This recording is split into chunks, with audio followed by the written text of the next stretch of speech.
హైదరాబాద్ హఫీజ్పేటలో దారుణం జరిగింది. మొక్కు ఉందని చెప్పినా కూడా వినకుండా విద్యార్థికి స్కూల్ టీచర్లు గుండు కొట్టించారు. దీంతో హఫీజ్పేట్ బ్లాక్ బోర్డు స్కూల్ దగ్గర విద్యార్థి తల్లిదండ్రులు ఆందోళన దిగారు.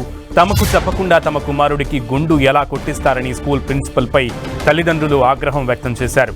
మొక్కు విషయాన్ని గతంలోనే ప్రిన్సిపల్కు చెప్పామన్న తల్లిదండ్రులు తమ కుమారుడు మొక్కు ఉందని చెప్పినా మెడ పట్టుకుని తీసుకెళ్లి గుండు కొట్టించారని ఆగ్రహం వ్యక్తం చేశారు. తమ మనోభావాలను లెక్క చేయరా అంటూ స్కూలు యాజమాన్యంపై విద్యార్థి తల్లిదండ్రులు వాగ్వాదానికి దిగారు.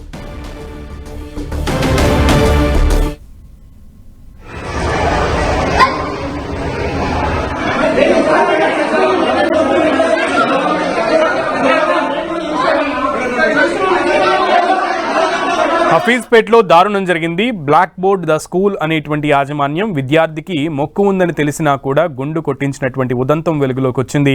దీనికి సంబంధించి తల్లిదండ్రులు ఆందోళన వ్యక్తం చేస్తున్నారు. పూర్తి సమాచారం మా ప్రతినిధి కిరణ్ అడిగి తెలుసుకుందాం. కిరణ్, హఫీజ్పేటలో అవమాన్య ఘటన చోటు చేసుకుంది. ఓ విద్యార్థిని బలవంతంగా గుండు కొట్టించిన ఘటన వెలుగు చూసింది. ఘటనకు సంబంధించి కూడా గతంలో విద్యార్థికి సంబంధించి మొక్కుందంటూ కూడా ప్రిన్సిపాల్ కి చెప్పినా వినకుండా ఆ తర్వాత ఆ ప్రిన్సిపల్ గుండు గీయించుకోవాలంటే అంటే కటింగ్ చేయించుకోవాలంటూ కూడా చెప్పడం, ఆ తర్వాత వెంటనే మరుసటి రోజు స్వయంగా ప్రిన్సిపాలే ఆ స్కూల్ ఆవరణలో గుండు కొట్టించడం ప్రస్తుతానికి వివాదాస్పదంగా మారినట్టుగా చెప్పొచ్చు. ఈ ఘటనకు సంబంధించి స్థానికులు స్కూల్ వద్దకు వెళ్లి ఆందోళన చేశారు. అయితే మియాపూర్ ప్రేమ్ నగర్ లోని డి బ్లాక్ స్కూల్లో 9వ చదువుతున్న ఈశ్వర్ అనే విద్యార్థికి సంబంధించి కూడా మొక్కు ఉందంటూ గతంలో అతడి తల్లిదండ్రులు ప్రిన్సిపల్ దృష్టికి తీసుకెళ్లారు. కానీ ఆ అంశాన్ని